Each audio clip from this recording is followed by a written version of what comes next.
After more than 40 years, investigators are hoping to bring justice to a Northern Kentucky rape victim. And it's all because of one piece of crucial evidence. Local 12's Christian Hauser is here now to show us what led investigators to a 77-year-old living in Georgia. Christian. Cami and Kyle, this is just an incredible case. Investigators tell me that it was solved because of fingerprints found on the victim's car from the suspect.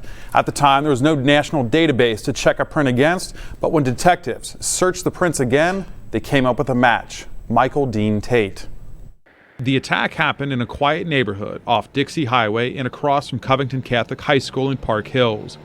Detectives from the Boone County Sheriff's Office Cold Case Squad were looking into a homicide. They noticed some similarities between the Park Hills rape and their case. So they sent the fingerprints for the rape off to the FBI. And they got a hit. Now they had to find the victim in the case. She lives thousands of miles away from here now. The sheriff's detectives flew out, met with her. Her memory is still very much intact and understandably so has not forgotten anything about the day she was attacked. Boone County Sheriff's Detective Coy Cox got choked up as he talked about telling the victim they'd made an arrest. Her initial response was that she couldn't believe justice was coming after 41 years. This is that suspect, 77-year-old Michael Dean Tate. Here's the original newspaper article about the attack that ran in the Kentucky Post. It even had a sketch of the suspect. Detective Cox and another detective went to Georgia and interviewed Tate.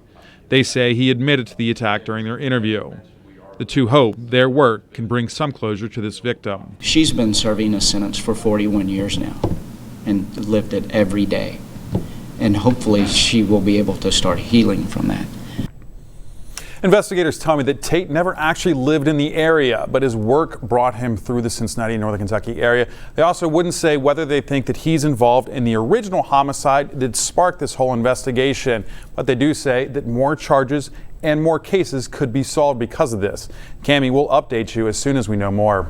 All right, Christian, thank you. What a story. Now, Tate has been charged with multiple sexual offenses in 3 states. He was charged in Cincinnati 4 years before the rape for sexual imposition, but there's no word on whether he was convicted.